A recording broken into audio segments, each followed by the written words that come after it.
I'm Tamika D. Mallory. And it's your boy Mysonne, the General. We are your host of TMI. Tamika and Mysonne's information, truth, motivation, and inspiration. New name, new energy, but same old us.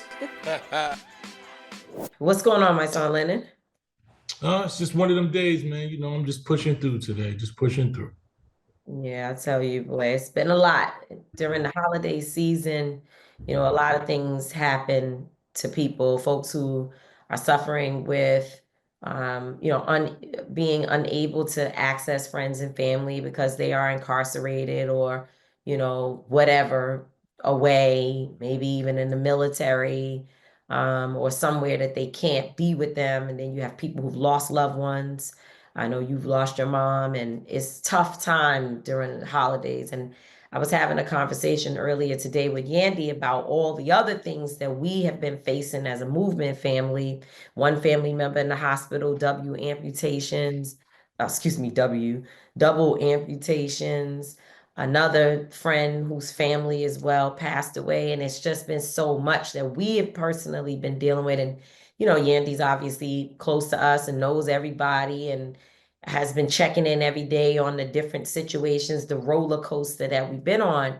And as she and I were talking, how do we help the children that are remaining from the friend who's deceased? How do we help the other friend who's amputated deal with this new life that he now faces?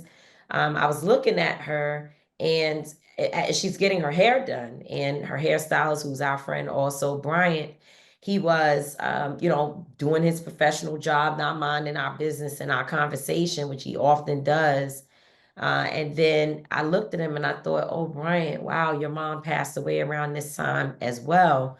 And he was just like, yep. And it's really, really, really, really hard. And so it's just like, you want to be excited because you got the trees and the lights and the things and people coming together and, the good songs, good music. But at the end of the day, the pain of all of what takes place, especially end of year, has been hitting us really, really, really hard. It's really been a lot, man. Talk about my friend, he actually lives in my building. So, just seeing him and then, no, excuse me, and then going to the hospital to visit him and just like you said, seeing him without legs was a lot. And then a couple hours after that, we found out that our friend Kevin, passed away, who was our friend and our driver and our confidant, security. Like, he meant so much to us.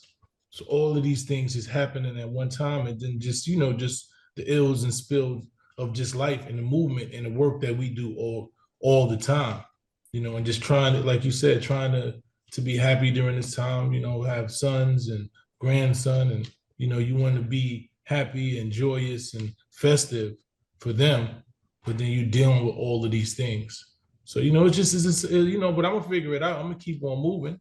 I'm gonna take a licking and keep on ticking, because that's what Kev would want anyway. He want us to continue to move on.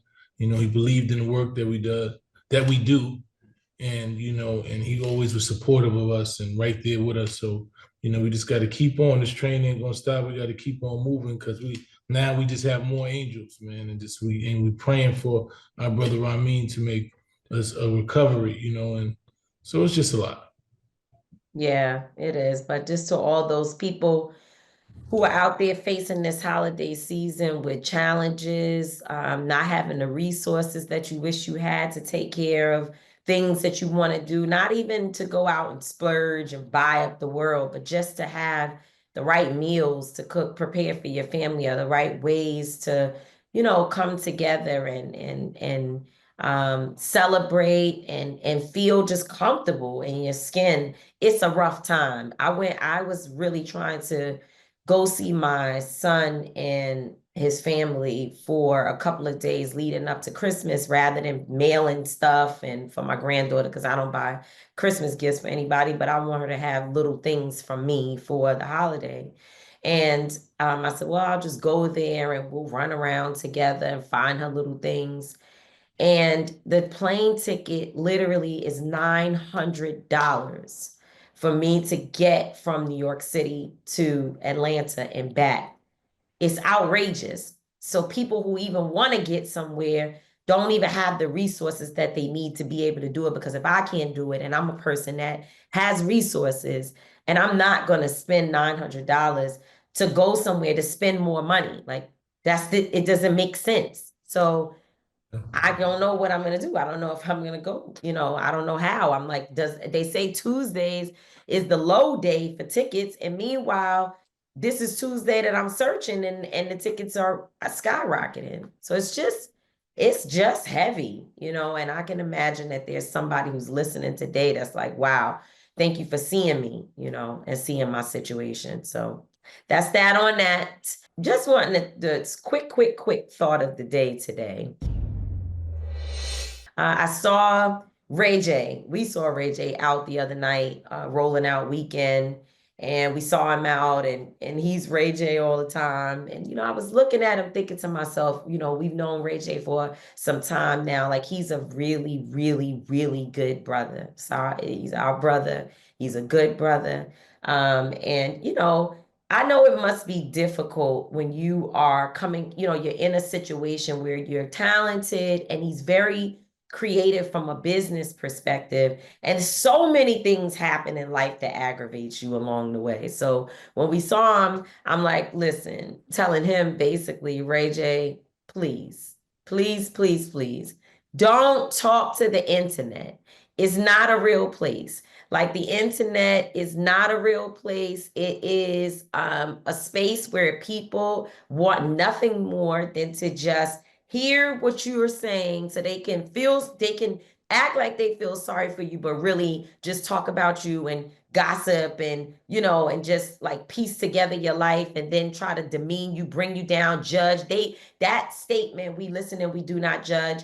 The internet listens and it judges all the time, and that's just what it is. And I understand that when you need to use the internet as a tool for messaging or to deal with issues, that's one thing. But just thinking that you could turn that internet on and go there as if these people care, or as if these people can support you, and bringing them into your personal life, I'm like, Ray J, please just don't do it. And he's like, I know, but sometimes I just be having to let people know because people trying to play with me and I ain't playing. And I said, I get what you're saying, but still it's not a real place. So I was happy to see my brother, and much love to him. I know myself, sometimes I want to just turn the camera on and go, because it's so many different things and people saying this and saying that, and everybody know more than you about your business. And and I'm sure as he tries to climb and be successful in what he's doing, it always feels like it's somebody or some force pulling and shifting us in different directions and working against us. And I was thinking, like, today, my thought of the day for everybody who's listening is that the internet is not your friend. The people on the internet, you can talk to them when you need to try to help to galvanize people, but to think that these folks are a part of your healing process, or that they are a part of your support system, that is not who they are. They're literally sent to troll you and to judge you and to find ways to nitpick and destroy you. And the internet holds everything in a database. So in the next however many days, years, months, years, or some time, they will remind you in the midst of another thing about this other thing that happened to you some time ago that you moved on from. So the internet, it's not a real place to me. It's really not. I think it should be used as a tool, but it is definitely not a place to think that it's for your friends. Well, you know what I would say? I don't think Ray J thinks it's a place for your friends. I think Ray J is trying to capitalize. I think when you look at the new venture he has, with the network he has, what that network is based on, Ray J, he created now he has like a news platform where he talks about the news and he talks about the most salacious things, and he creates viral moments. And I think Ray J is intentionally doing it. So he knows how to play like it's not intentional. He knows how to play like he's really angry and honest, but he's figured out, just like the Zeus network is. I forgot the name of his network, but he's creating a network that rivals the Zeus network, which the baddies, and they got all these fights, and they got everything from the internet and all types of stuff. So that's what Ray J is doing. So when I look at it, people be like, Ray J is bugging. No, Ray J is very smart. Ray J is intentionally creating, content, like they said. They said everything is content. Ray J is creating content so people can talk about it. So then he can shift it over to his channel and he can make money. And it's called the Tronics Network. Tronics Network. That's Yes, what it's Tronics. called. And I hear you, because certainly he's like, I'm fine, but I'm working through it. People think they want to play with me. I'm not playing this and that. I get it. And I hear what you're saying, that he definitely, as a business person, he knows how to troll the internet just the way people know how to troll him. And it all builds a moment. But I also see the pain. I see it. I can see where there are days when he's just frustrated and hurting and going through things just like the rest of us. And the thing is, the tool you use for most of your communication, you also find yourself using it in moments when you really are hurting. So if you're a person that sits there and you drink a lot, you scroll a lot, you drug a lot, you watch porn a lot, you cry a lot, you talk a lot, you fight a lot, whatever it is that you do regularly. So if it's trolling and that's what you do, when you're hurting or you're going through things, you can find yourself also in that mode. And so what I'm just saying, because he and I already talked, and he loves to debate. And so that's another thing that we get from him all the time.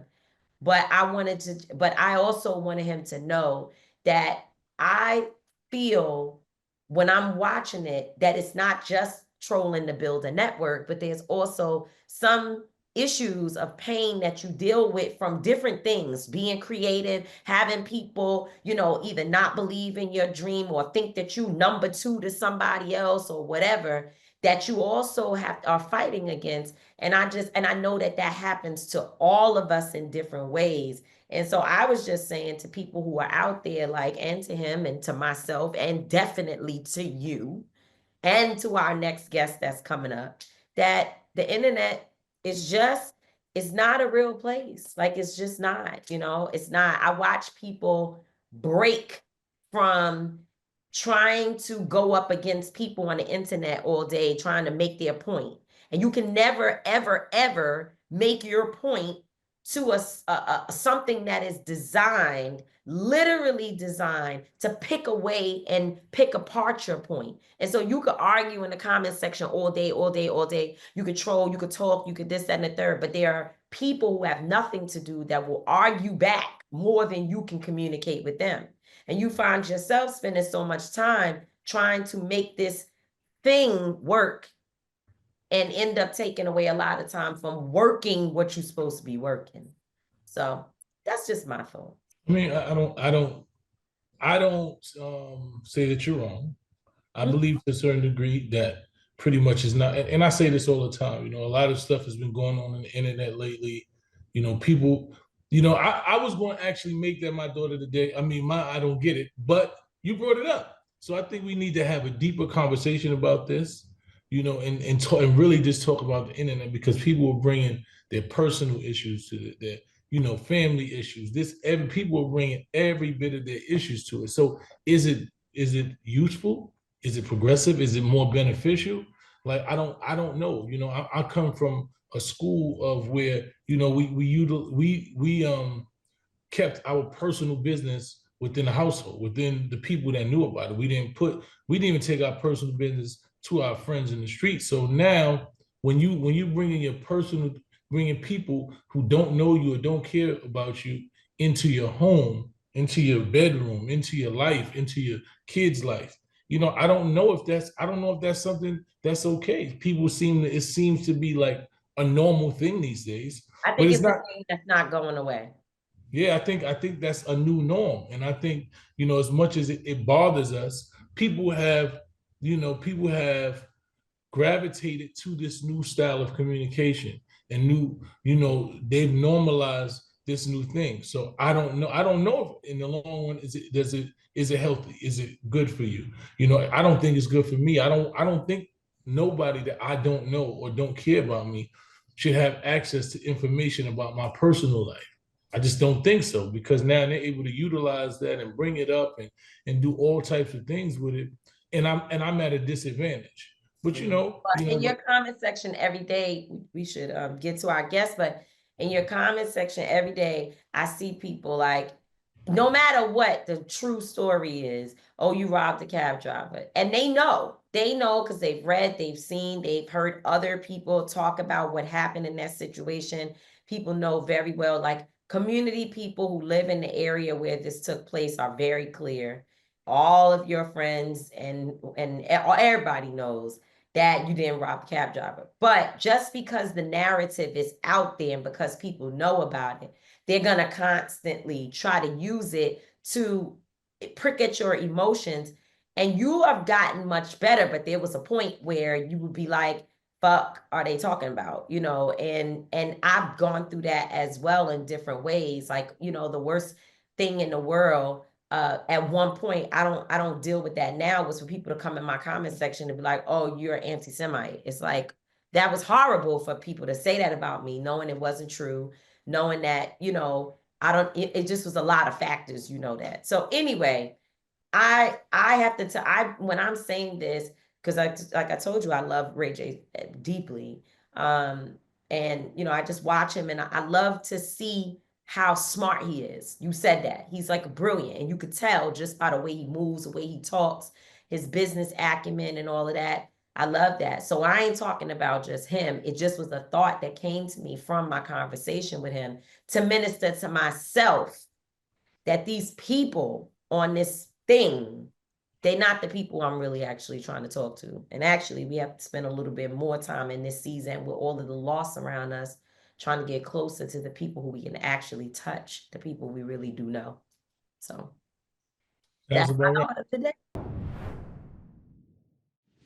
So now we come to my music segment, and this music segment is where I find a song that I feel is just so relevant right now. And we've been talking about the internet today, and it's crazy that we were talking about the internet.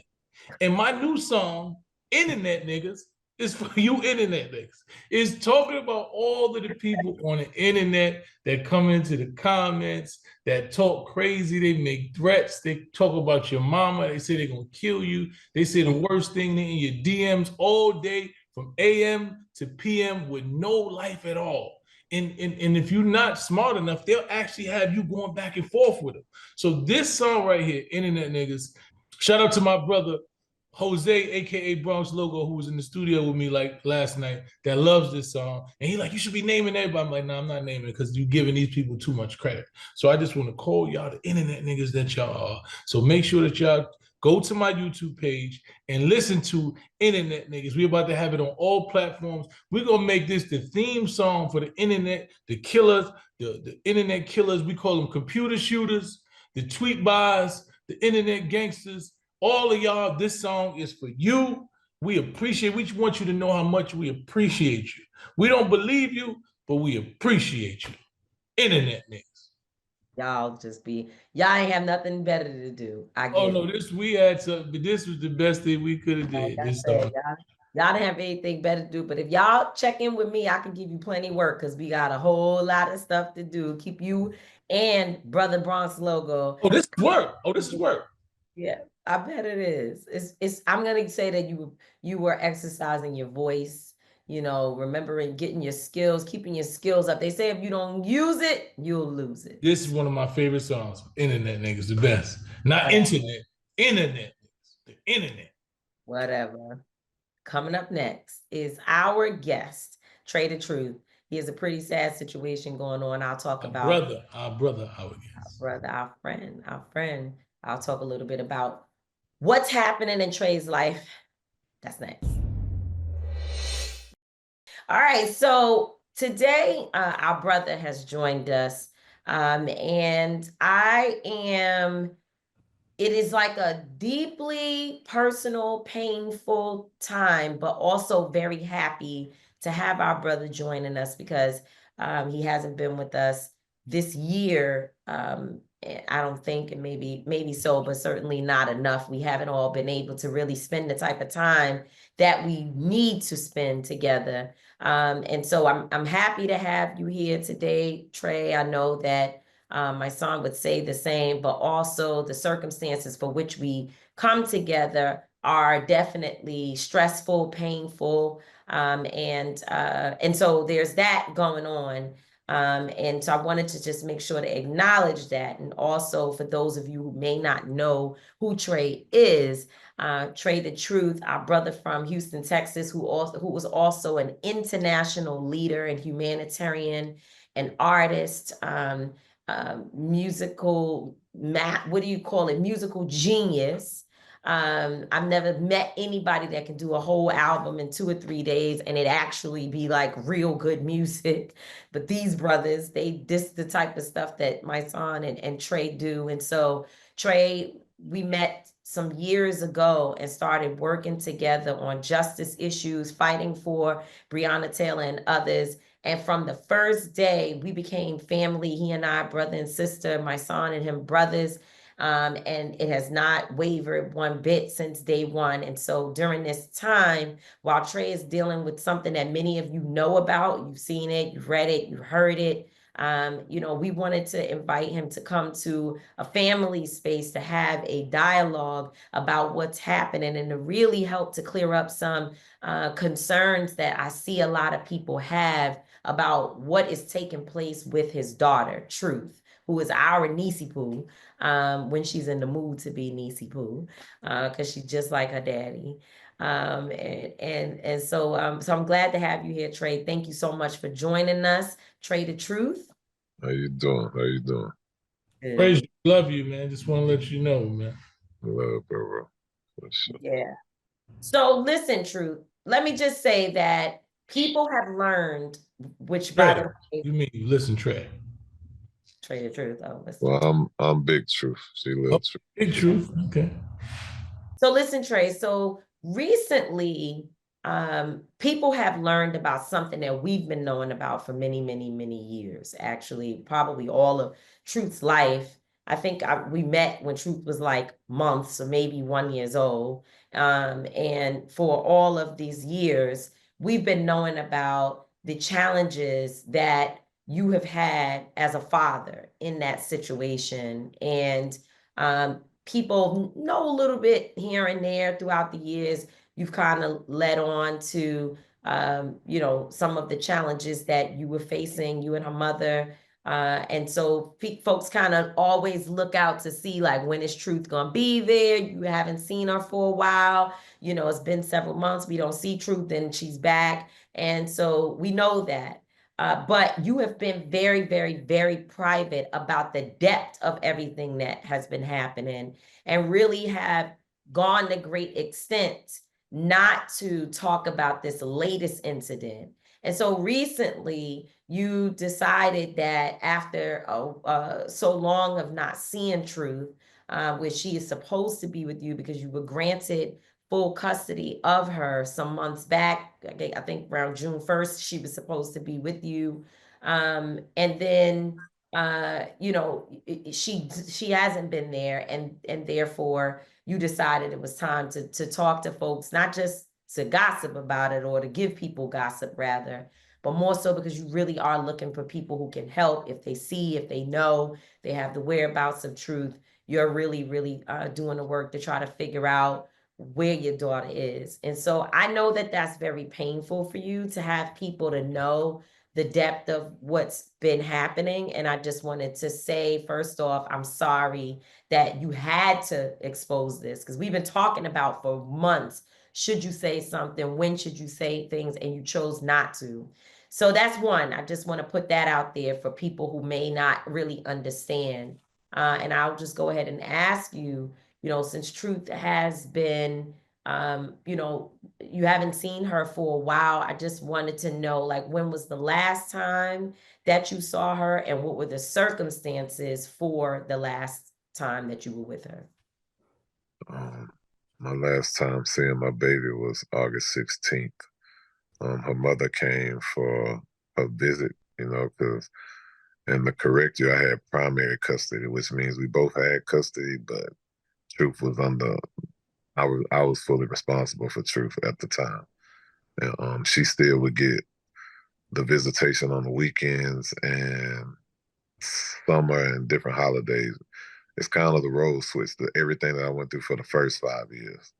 And I took her to the north side of Houston to drop off to her mom. My mom called like, "Hey, I'm gonna be in town. I wanna exercise my visit. Can you?" Well, at first she was supposed to pick up, but then she asked me, "Could I drop off?" I ended up dropping her off, and in my mind, I'm not thinking nothing of it. It's like, okay, cool.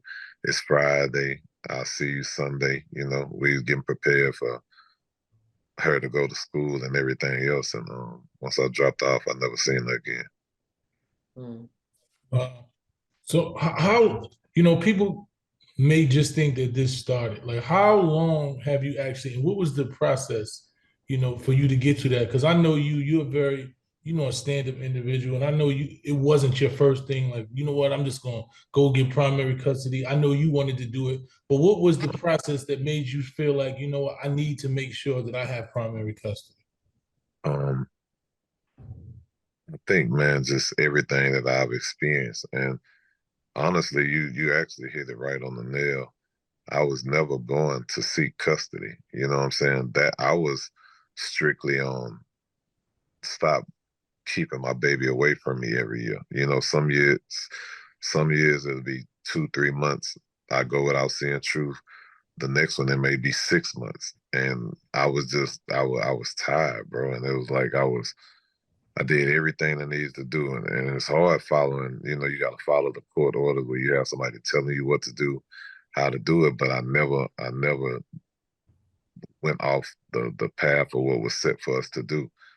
And the thing was, it's like I finally got to a point where I think right before we went to trial, we had a mediation, and my thing was we gotta abide by the court order. If my child gets kept away from me again, you got to be held responsible. And they didn't want to do it. They were like, we'll go to trial. And when we went to trial with everything that didn't happen over the past 6 years, everything, all the chances that were given, the judge felt it was in the best interest for me to have custody now. So basically what you're saying is that before this even a trial, you just went to the mediation and said, listen, I just want to be able to have my daughter the days that I'm supposed to have her. I don't want to go through no issues with you. I just want you to, when it's my holidays, when it's my weekend, when it's my week, whatever is my time, I just want to make sure. That's just don't do anything to prohibit that. And we don't even gotta go to trial. If you could just say that, if you can honestly just agree to that, then we don't have to do none of this. Yeah, so what happened was, and keep in mind, that wasn't the first mediation. That was the mediation right before trial. Because remember, I've been fighting for Truth almost 6 years. So that mediation was right at the top of this year. So I think I want to say I ended up getting custody of Truth maybe March. I had to really look at the date, but it was at the top of the year. And the thing was just not to interfere and to stop just doing the things that was getting done to me, and I'm not on here to bash her. So I really try and stray away from going in depth, because at the end of the day, it's still my daughter's mother. But a lot of things were done. And I feel like at that point, man, just don't interfere with, all I'm trying to do is be a father. You know how many fathers out here will stay down the street from their child and won't drive up the street, don't even drive by the house to see if their child outside playing. You're talking to somebody who would fly every weekend or every couple of weeks and literally sit at an airport and my baby never show up. And I still will come back the next time and it will happen again. So, you get to a point where, like, one, that's a girl.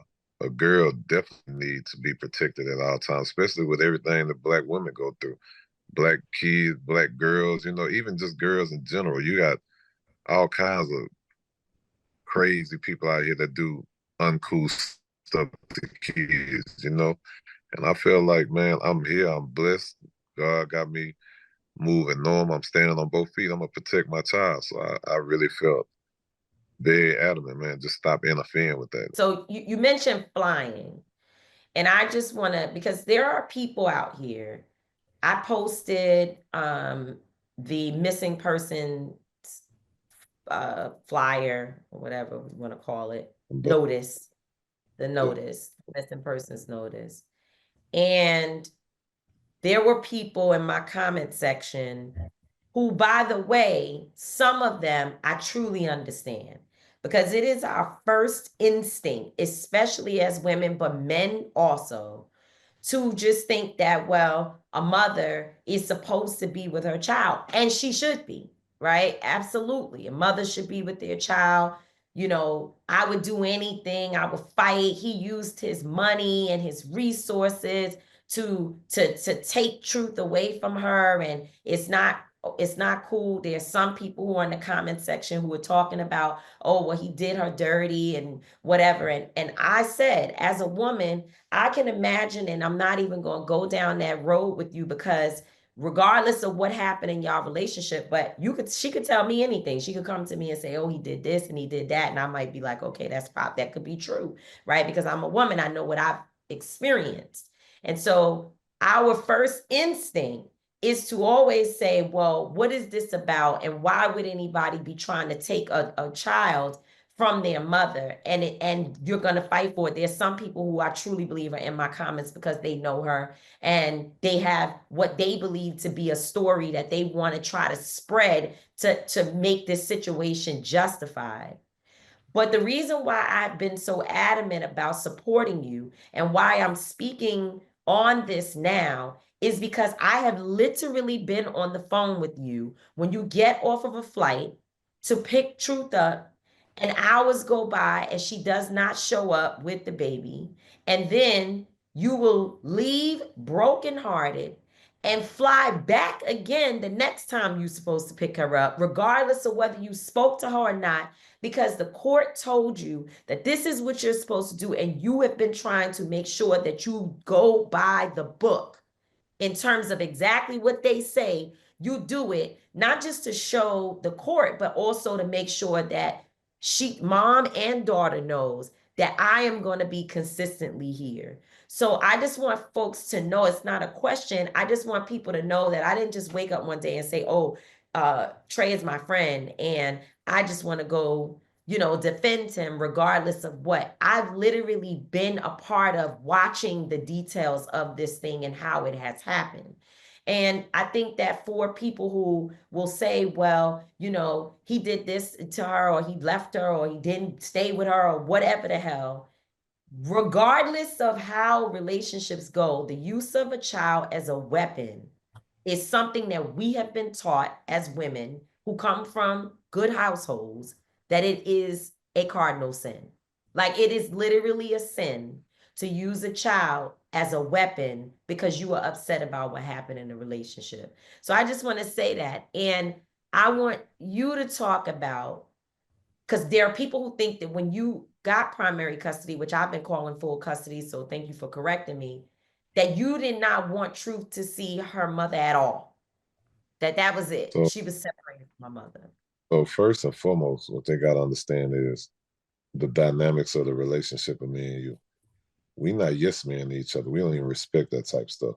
So for those watching, at times when I have other situations going on, and there'd be a lot of stuff that just go on in life in general, it's a million things Tamika gonna be like, nah, I'm not with that. And no, Trae, I don't think that's what that should be.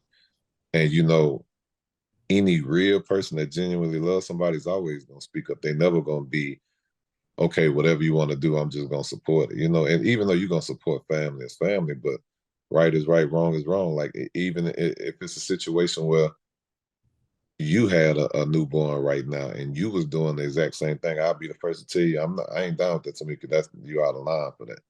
And I mean, as family, we gotta respect that, and that's just what that is. When you go to talking about the money and the other stuff, right? I had money before Truth was born. And I said this yesterday when I was talking to somebody. If it was about the money, do you think I would have went through the pain, the trauma, and everything I went through for 6 years straight? I would have instantly got custody of my baby the first day we went to court and went on about my business if it was about money. Because what people don't know is, for the first 5 years in court, And then when they go to talk lawyers, I was damn near get my ass handed to me by lawyers. And when they talk about lawyers, I would come in there with my same lawyer. She would have 3 lawyers at a time sometimes. And she went through multiple lawyers. So it's not a case of I got high-end lawyers, because technically every firm she had, minus maybe one, was all top firms. You know what I'm saying? And that's not even to go as far as in depth with it. But the point being is I did everything, which was the hardest, to stay focused on that court order, don't mess up, and do my part as a father. That's what led to me ended up getting custody, because we all, what shall I say, as a mother, right? She was given a lot of chances. And I think they finally got to a point where they were just fed up, like, no, because right now you're moving for you. You're not moving for the best interest of the child. And for the court, it's all about the best interest of the child. If I'm moving wrong, then that be on me. If she moving wrong, that be on her. So for 5 years, they gave her chances. And Tamika, I was heartbroken every single, not only me, my kids were heartbroken this whole time. And Yeah, they made it really difficult for you. Very difficult. I'm talking, man, do you know what it is? Because they knew you had money. So Right. they forced you to pay for plane tickets every time you were supposed to pick her up, back and forth. Let me give you an example. No fathers, it's fathers that may have went through, but they didn't go through it to the extent that I did. Imagine when it got to a point, because we had 2 weeks. So she would get 2 weeks, I would get 2 weeks. Sometimes it may be 3 weeks before I get my 2 weeks. But she enrolled Truth in school early, so that cut all my time. So at that point, I no longer get my weeks. So Truth started school early, which that took away my time. So it got to a point where I get the first, third, and fifth weekend. It's not that many fifth weekends and throughout the year. But every weekend I was having about 6 flights. I would fly there, fly me and Truth back to where she is, and fly back home. You cannot imagine what the price of 6 flights every visitation that I got. And I was moving, making sure I was there regardless. Even some of them flights, I made, if Truth don't even show up, I still had to pay for that. You know what I'm saying? So nobody knows everything that I went through for 6 years, or shall I say 5 now? I mean, because she's 6 now. So everything under the 6-year limit that I went through in this experience, just as being a father. So, like, even I knew when I put it on social media that it's to the public now. You know what I'm saying? But I was forced to do that, because even then, the results of when she first went missing to now is no different. You know what I'm saying? So now the only thing I can do is pray to God, put it publicly, and hope God put the right people in position that may see her at the right time, or that may know something that can get Truth back to where she belongs. Yeah, Answer the question of, were you trying to, what was a part of your plan to keep Truth from seeing her mother at all, and just you and your family have her only? So that was never part of the plan. Even in the midst of everything I was going through, it's not a soul on earth that would say different, that'll tell you. Even when I was feeling how I was feeling towards what we had going on, I would still make sure Truth called her when Truth was with me. I would make sure Truth, even if Truth wanted to be bothered or not, you're going to at least take the time to reach out to your mama, at least let her know you breathe and say what you're saying. If you want to get off the phone and play, cool. You know what I'm saying? So I've always been very, very serious to that point. But then it gets to a point where it gets scary, right? Because it's like, now it's to a point that Truth's getting older. Truth's doing things that I'm not used to, and she's being led and told things that can be heartbreaking to another parent. The one thing about me, I've never spoke negative to her. I don't even really talk the Truth about her mama, period. Other than, you need to call her, you need to do this. Other than that, I keep it separate. So, to have conversations with my baby when my baby first come back, and my baby tell me, well, it's because of you I'm not gonna see my friends or my real family in LA and my mommy. And it's like, who told you that? One, I'm your daddy. I can fly. If you want to see your friends, I'll be the flew you there, I flew them here. Like, don't let nobody tell you that. And Your real family, you got family in Houston and LA. So we got to get that out your brain. There's no such thing or what's real family or what's more important family, because your siblings are here, your brothers are here. They mean just as much to you as any other family you got. So I'm real big on everything that I was going through. I still always spoke highly to where I don't put those type of things in my daughter's head. But for the most part, it's just at this point it's scary. It's like I never would have thought that me and Truth both would have to be in therapy. You know what I'm saying? And when it gets to points like that, and you just experiencing the stuff that I experienced, and even seeing what she's going through now, my child is living pillar to post. Like she's not in school. She has no way to contact me, even if she's going through it and needs help. I can't even be there to protect or provide for her. So at that point, it's like, hey, I got to do what's best for my child. You know what I'm saying? And right now, what's best for my child is to get her here safely, get her in a stable environment, and get my daughter all the help she needs. You know, it's really it's touching, right? And it's real, because we don't speak about the issues. A lot of men like us, we don't talk about issues like this. We try to keep all of our stuff private. And you know, and like I said, I know you, and I know for you to take this step and be on social media with anything that's personal to you, it means that it's that serious. And it's so, and since you have done this, it's so many of my friends that go through the same thing that have been calling my phone like, yo, I'm dealing with the exact same thing. You know, I'm trying to see my daughter, I'm trying to see my son, and she won't let me do this. And a lot of times the average individual says, fuck all that. You know, I'm not even, I'm just, you know what? I I'm don't gonna even make touch another baby. I'm going, this right here is too much stress. And for me, watching you, understanding how dedicated you are, just seeing you with your daughter, understanding how much you love that girl.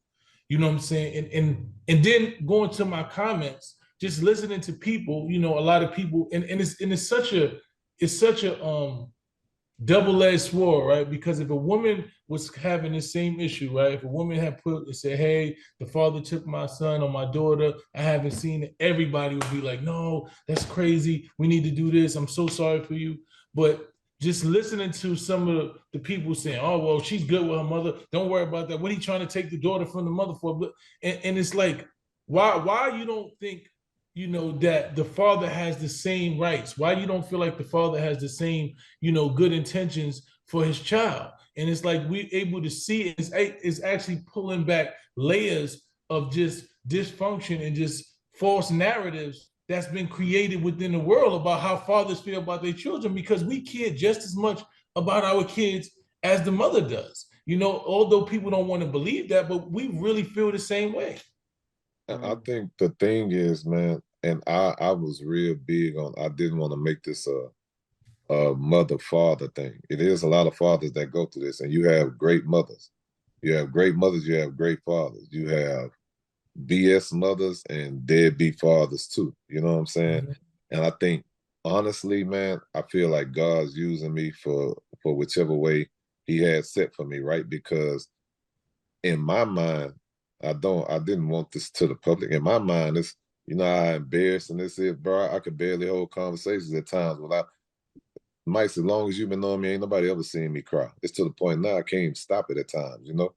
And I think God's using me to show people the human side of me, but also show people not to give up. Because it's some fathers out there that's classified deadbeats that was just pushed to their limit. They don't have the resources, the money to keep fighting. They just tap out. And even then, I would still tell them, hey, I'm not okay with that, because you don't need to tap out. You may not have the funds, you may not have the resources, but it's people out there that can give you guidance, and you just got to keep going through the the proper procedures, because you have a lot of kids that end up in bad situations, whether it may be jail, death, anything, that maybe would be in that situation if they had access to the parent that's been alienated or moved around. It may have gave them hope, because a lot of kids, you know, I take a lot of times they be against the world. Oh man, my pop's ain't here, he don't care for me. Nobody care for me. It's just about me and mine right now. And I can't fault them for that. But on the flip side, it's like, man, we have to fight. And I feel like he using me to show like, man, this man ain't stopping. No matter what this is, he is gonna go till he get his child back. And even after I get my child back, I'm finna fight for laws to where we understand things need to be equal. Because some of the most hurtful stuff when it first happened, right, was to hear them say, oh, well, you know, that's a civil matter. We ain't getting involved. Even if we was to catch the child with the parent they're not supposed to be in, we not getting involved. The child just with one of their parents. But what happens if they were one of their parents and something messed up go wrong? You know what I'm saying? What you're gonna do? You're gonna tell them, "Oh, I'm so sorry that happened to your child." When Well, that let's could be have clear been. that something messed up is going wrong. If a child is with a parent consistently or as consistent as possible for 6 years, the way that Truth has been with you, and all of a sudden they're gone, it's been months, they don't talk to you, can't have any communication with you, there has to be some storyline being told to this child about why. There's no way that, and we know Truth. Truth is like, what happened to my dad? Where's my dad? And she's being told something to try to manage her not getting upset about it or whatever, even if she is getting upset. That is called mental damaging. It is brainwashing and it's mentally damaging. And by the time you get her back, the work, and I also have been a part of this. Every time Truth stayed away from you for long periods of time, when she came back, there was a lot of mental health support that you had to have to help her to get through trying to, because she loves her mother and she's supposed to love her mother. That's what she's supposed to love her mother. No one is taking that away. This conversation is about balancing that she also should have as much access to her father, who is a willing participant of the relationship, as with her mother. And so to have to choose between one parent is the worst thing that any parent can do to a child. Yeah, but I feel like Tamika is at some point when you, as a parent, when you recognize what has to be best for your child, even if it's something that you like or something you don't like, it have to be done. You know, and I feel like even in the situation now, nobody's, while everybody may put opinions, nobody's thinking of what I'm gonna have to deal with, right? I don't know what's being told of my daughter. I don't know how she's gonna act when she first see me. I don't know how she's gonna feel with the fact of the circumstances of what her mother's dealing with. I don't know how it's going to be for me to have a conversation with her. I don't know what that's going to be when she's not picking up the phone, calling her mama every day. Like, nobody understands the hard part that's going to have to be dealt with. Like, my child will have to be in therapy for a long time just to get her focused, comfortable, and get her functioning in the right way. Right now, my child, like, this a new norm for her, moving house to house like that. As even if she was doing that with me, I would say that's not right. You know what I'm saying? Because I'm not thinking for Truth at the moment. I'm thinking for myself. Even let's just say, right? Let's just say I wasn't able to rap. I wasn't able to do none of the things I was doing, and it was just bad on me. You know, I would be willing to, minus all the situation going on, I would be willing to let my child stay with the other parent to put her in a better situation if that's what it's gonna be. And in this case, you know, with Truth, she's stable. You know, I've done everything right. That's how I ended up getting custody. And you know, I'm gonna risk my life before anybody look the wrong way, or harm my child. So at the end of the day, it should be about Truth. I was talking and I was saying, people fail to realize the goal when you come up in the hood or you come up in the struggle is to get up, get out, pull as many as you can, but also make it to where your children never have to experience what you do. If you look at most people these days, most of their kids, most of some of the most gangsters dudes, street dudes, most of the coolest rappers, their kids are squares. Why? Because we work hard to get them away from. My child should never know what that is, to have to ask somebody, hey, can you get me something to eat, or any of that, when I work hard to make sure my child will be provided for. And I feel like right now it's just heartbreaking because I don't know what my child is thinking. I don't know how she's feeling. I don't know what she's going through. I don't know where she's sleeping. I don't know if she's on somebody's couch, somebody's floor. I don't know if one of their relatives being mean to my child at the moment. I don't know if an adult may say something rude. I don't know if a child bullying my child. I don't know if my child's starving. I can go down a long list of everything that I think of. And then when you watch people and they like, but still she with the mother. Like, one thing I can say is her mother's never experienced going a month without being able to talk to her child. Imagine and when you tally up the time of how long Truth been taken away from me, it's well over a year and a half. She ain't experienced that. That's not fair to no parent. It's not, and I don't want to keep going in depth because I said, and when I do interviews, it's strictly to uplift other parents and to help find my child. It's not to diss her. You know what I'm saying? But we being transparent. Like, it's not okay. And you, Tamika, you talk to me. Y'all try and get me out the room half the time. I don't even want to leave my room. Now I go out and I help people. And even when I'm helping people, people looking at me like, hey man, something ain't right with him. You know what I'm saying? And it's not that it's something bad. They just can tell. They feel my pain. But on the flip side, I can't even, when I go outside, if I was to smile, I feel guilty because it's like, I don't even feel right smiling, knowing I don't even know what my baby is. I don't know what my baby's going through, none of that type stuff. And then if you go deeper, most teenagers, right, you got high school kids. A lot of kids whether they get on drugs, they be in depression, suicidal, everything. So imagine me looking on social media and seeing my son like, man, I'm sick of this. I just want to be able to hug my sister one more time. Of course, my kids are strong, and they, I'm not gonna ever let them fall victim to something like that. But the flip side is, what if they was in the wrong environment on their own? They telling you how they feel. Everybody is impacted. Everybody is impacted. Friends, family, everybody's impacted. And Trae, I look forward to the work that you will do for fathers because, like my son, I've received a number of people who have reached out to say, I'm going through this. We have another friend right now who has been using what is a smaller platform. He's just a regular guy, that is trying to tell the courts, people, anybody who will listen, that what is happening with his child is wrong. It's wrong. And it's a similar thing. Mom moves, child is separated, dad is flying back and forth, paying for all of this travel back and forth and having to deal with the ramifications of that. And he does not have the resources that you have. And so we've been hearing from people, and I think the work that you intend to do in terms of trying to look at what do we do legally and politically to help dads is where it's really like everything that we experience is not being done to us but for us. And so I hope that you can receive that and use it as fuel to do really, really important work.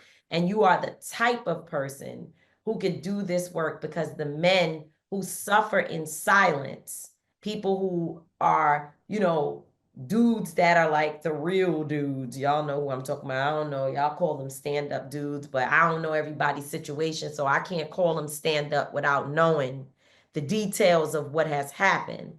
But I know that there are guys out here who definitely need help navigating their situations, and if they're wrong, they need to be told that as well. Yeah. And I just want to say this, man, it's my hope. I don't know exactly what we can actually do. Hopefully, through our podcast that we could just spread awareness, but ultimately I would like to see you and the mother just figure out how do we make the best situation for Truth. Ultimately that's what it comes down to. I want to say this, right? And I tell people, man, like, I'm learning, with God is growth with a lot of things with me, and it's not easy with growing. At first I was angry, bro. I was just frustrated to the max. But now you know what I do every day when I pray? I still pray for a mama. Whatever she's dealing with, he'll help her get through it. And once God feels it's the right time, then we'll start taking baby steps to try and figure it out. You know what I'm saying? Because again, I don't want my child to only be with one parent, but I am going to protect my child and make sure everything that needs to be done for her is done for her. to make sure her well-being is there. Because you got to understand, when a person is called alienating, when a person keeps a child away to start grooming a child and not be around you that way, or tell children certain things, that can be more damaging than you physically beating a child too. All that damage goes in at once.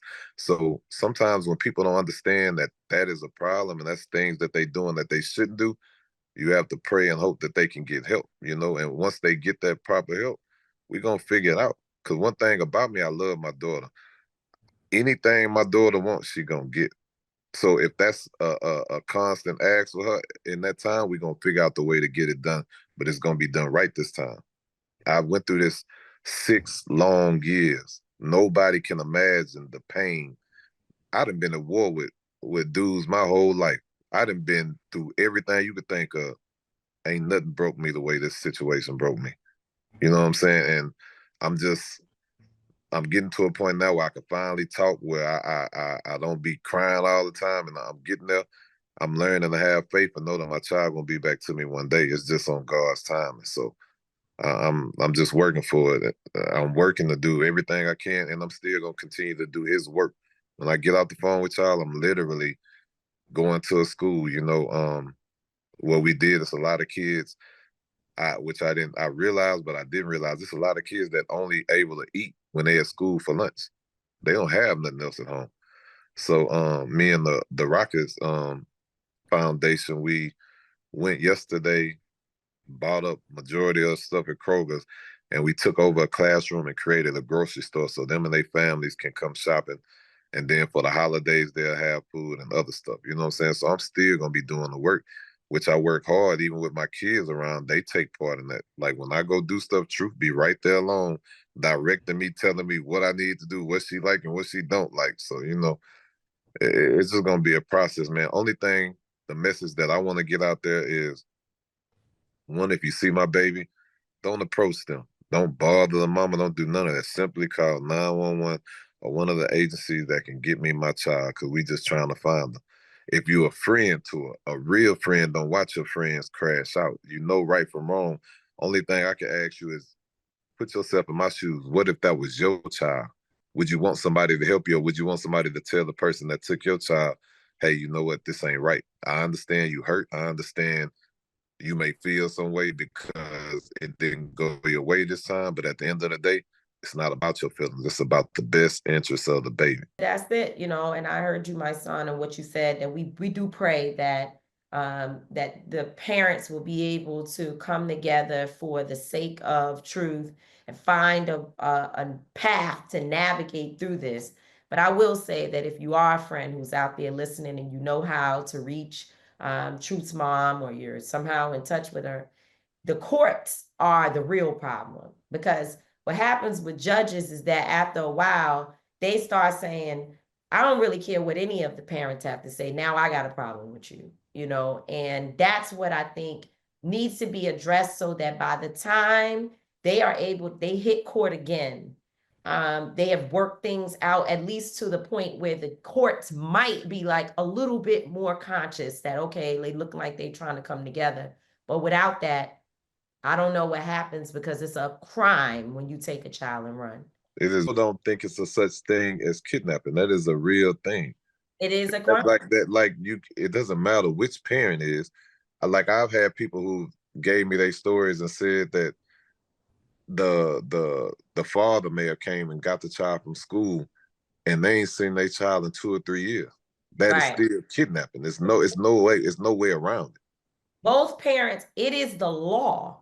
The law, I'm sure in all states, but maybe the majority of states, that you cannot even move out of the state with children without the other parent consenting to it. You cannot. You can't get a passport for a child unless the other parent, both parents consent, or you have some kind of notarized documentation that shows that the parent is unable to be there, sick, or incarceration, or hasn't been around, or whatever.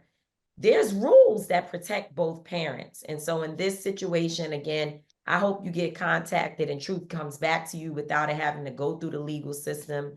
But right now, that judge who made this decision is probably sitting there saying, people think, you know, I'm playing and I'm a judge. So what I say is what I said, and it didn't happen. And now there is that to deal with. And you know us, we don't like to go talk to the judge about nothing unless it's about And white then, supremacists hurting our people. and lastly, the thing that, you know, some of the people is trying to paint the narrative is, oh man, you want to get her locked up. Like, I don't think they really know what happens. Like, if you take a child and you cross state lines, that's federal. It don't matter who it is.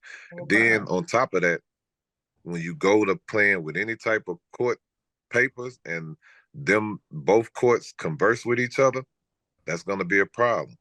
If a judge orders you to bring a child and you run, that's going to be a problem. So that part is out of my hands. You know what I'm saying? I can't do nothing about that. At the end of the day, I can't do nothing but focus on truth. That's it. Well, thank you, Trae. We appreciate you for joining us. We love you We dearly. love you, bro. We here for you, man. Yeah, take care. Thank you. You know, we both know Trae, and we know how selfless he is. And you know, even in his time, he's talking about how he's going to schools and feeding, you know, kids who might not have food. And we've seen him during hurricane season, still out there helping people and going to the hospitals, visiting elderly people. Like, he's always, you know, doing something that is a selfless act and helping other people. So to see him, a person who gives so much of himself, go through something like this is, you know, it's kind of heartbreaking. You know, like I said, I wish that there's a reconciliation, you know, that they're able to co-parent properly, because I'm none of us, he doesn't even want a child not to be with the mother. You know, he just wants to have access and know that his child is safe. You know, I'm just hoping that God sees fit to make all of this happen and make it right and make the best situation for Truth. Yeah, absolutely. And you know what? I want to say that I was getting ready to say, and I had to rethink while you were speaking my next words, because I was going to say, y'all don't always make the best decisions as men. And then I thought, we as humans don't always make the best decisions. And, you know, I think that there's so many lessons to come from this, because so many times we have children because we like people, or we're having a good time. We like you, things happen, relationships or whatever happen. And then, you don't even know the type of visceral reaction that can come from breaking up or not being together or not whatever issues. It's not my place, nor do I care to try to debate the specifics of relationships, but it is a lesson that we do have to monitor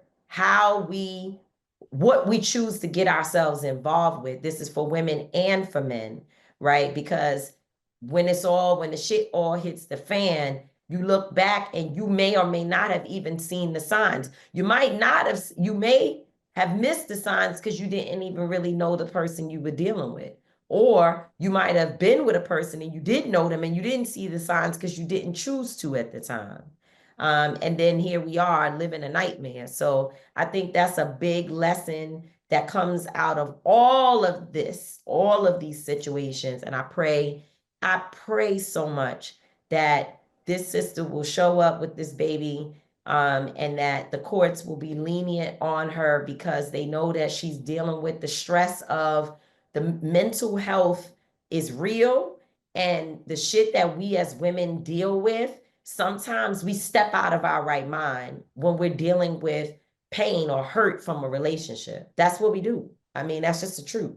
And I pray that they will see that and understand it, and really more so than condemning or sending her to jail or whatever, I pray that they will send her and force her to make sure she's having her mental health dealt with, so that she can be at peace with herself, with Truth, with whoever and whatever, and hopefully one day with Trae. From your mouth to God's ears. Because nobody's perfect. Nobody. Ain't no such thing as And perfect. men don't be being perfect. That's all I'm saying. I don't care how many people y'all feed. I don't care how many people y'all feed. I don't care how many things y'all do, where you go, whatever. I don't care. Y'all quote unquote high value men, y'all a mess. So that's Man, I believe that right there. I'm not even gonna get into the high value men comments because that's a whole nother thing that y'all got going on the internet. I don't even engage in them conversations. I just know who I am, and that's just what that is. And that brings me to my I don't get it.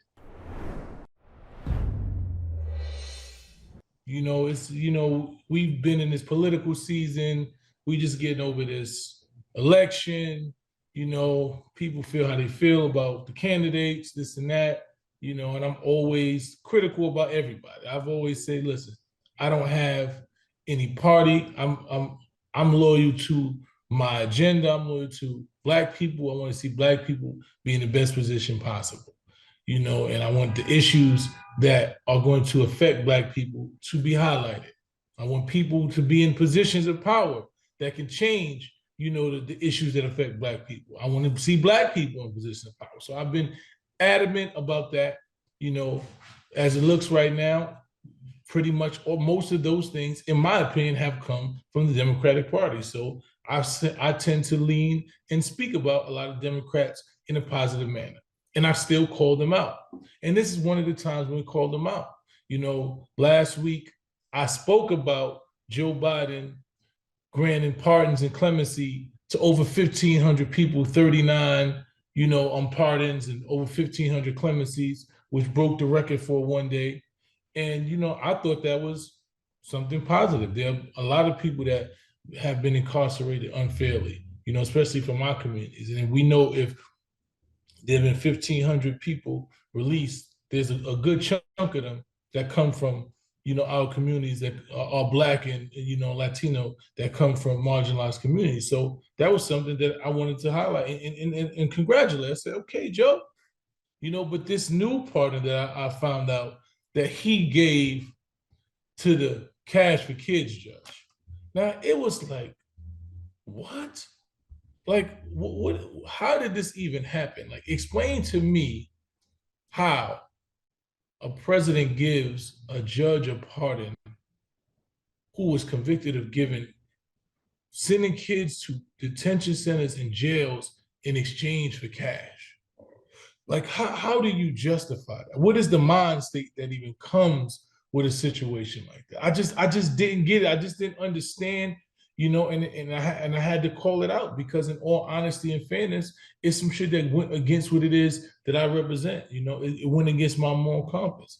And there's so many other people. We have Pierre Russian, who's trying to come home and shouldn't be in jail. We have brothers who I know, my friends who've been in jail for doing life, that's still doing life for drug convictions, and they sitting up in jail with life sentences. And you pardon a man who was, found guilty of giving kids jail sentences in exchange for cash? Come on, Joe. Like who's authorizing this shit? Who's sitting there saying, yeah, this makes sense, sign this one? Like, what's the sense? Have pardons and clemency and all of that. Advocacy, relationships are a big part of it. There's some part of it that is about categories. So for instance, Obama wanted to do something massive around nonviolent drug offenders, right? So he was attempting to do a big, massive sweep of like letting people out or granting them pardons and clemency right as he was getting ready to leave office. And the Republicans would not allow him to sort of like change the rules because you kind of got to do it one by one. You got to individually sign it, yeah. Right, individuals. It's kind of like very small groupings. It's very small and very tedious. And he wanted to like just you literally have to sign each one of them. Literally right. have to sign. He wanted to do like some type of mass pardon. And that didn't work out. But it's also about relationships. It's who knows who that can talk to somebody. And the thing for me is like, Joe Biden has never been our savior. We never thought so. Not at all. Most cases, people just didn't want Trump to be president. And that's why they voted for Joe Biden. Certainly that was my situation. And when he's done things like college debt Forgiveness. And things like that. I've said, you know what, this is good, Joe, keep going. This is what we need.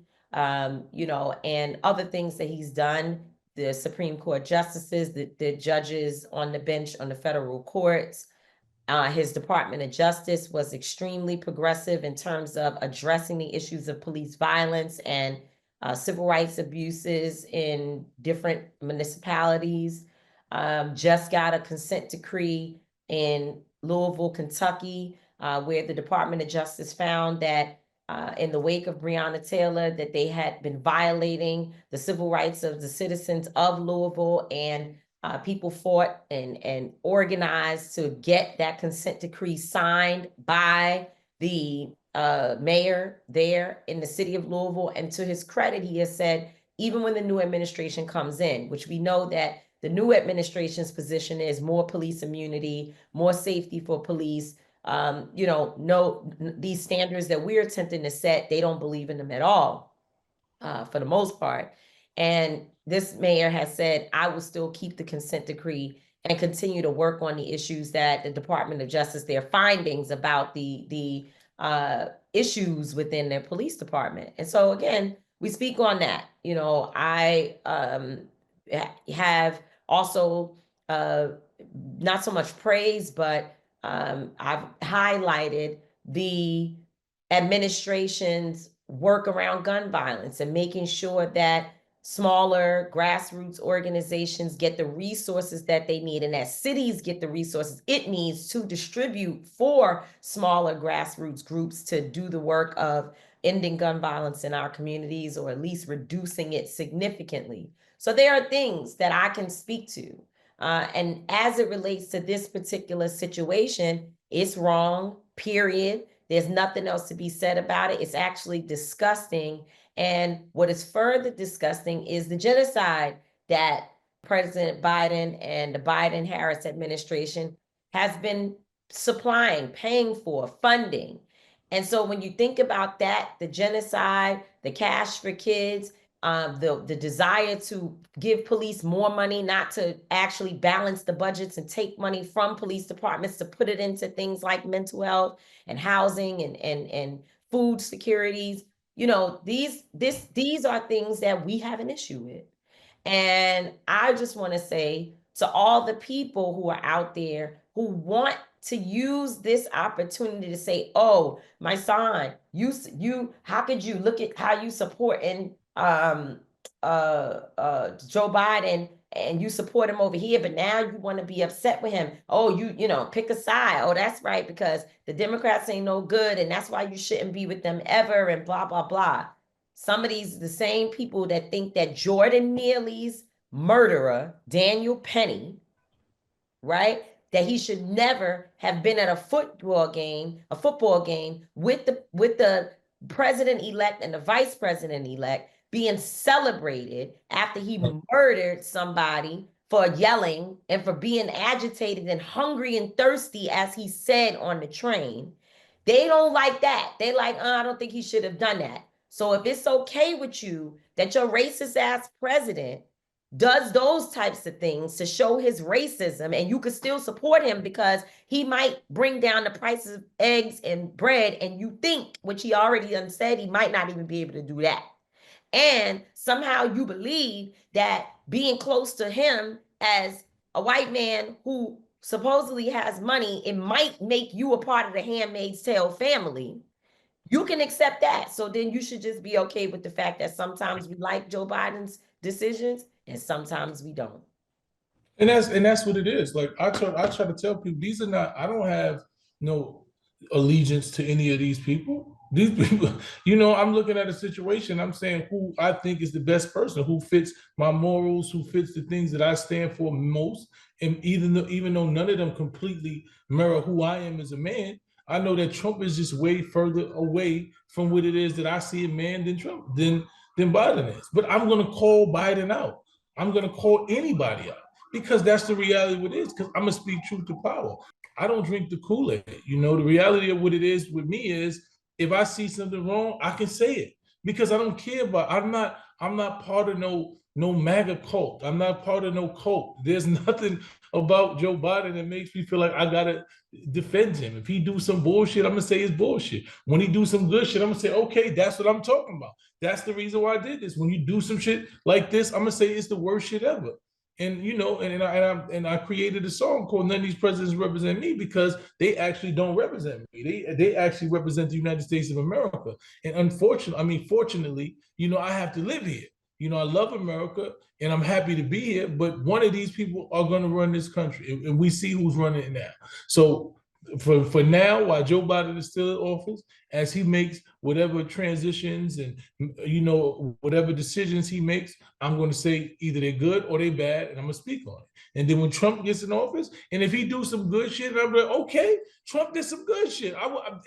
It is my best. It would make me feel so good if I'm wrong about Trump.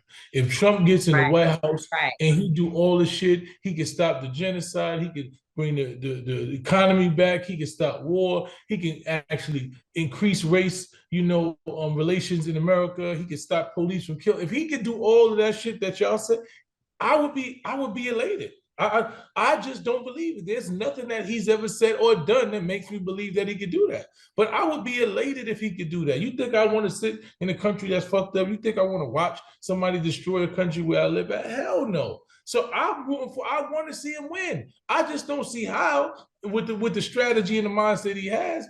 But listen, I'm all for it. And if he did when and if he does something positive, I'm gonna say he did something positive. And that's that. And that's that on that. Now that brings us to the end of another episode. Shout out to our brother, Trey The Truth. You know, hopefully, you know, he's reconciled with his daughter soon. You know, God, we're sending prayers up to you that you can fix this situation. You know, speak to the mother's heart. You know, I know Trey is hurt because I know Trey for a long time and I know how strong he is. You know, and just to see him in this level of turmoil and confusion and just pain, you know, I know that it's really bothering him and it's hurting him. So, you know, we wish that this situation gets fixed as soon as possible. If you have any information, like he said, don't approach them. Don't try to take matters in your hand. Just, you know, reach out to the authorities, man, and hopefully they can fix this situation. You know, shout out to all our followers. Make sure that you continue to support us, the #1 podcast. We love the support that you give us. Hit us up. Let us know who you want us to talk to. Let us know how much you love us.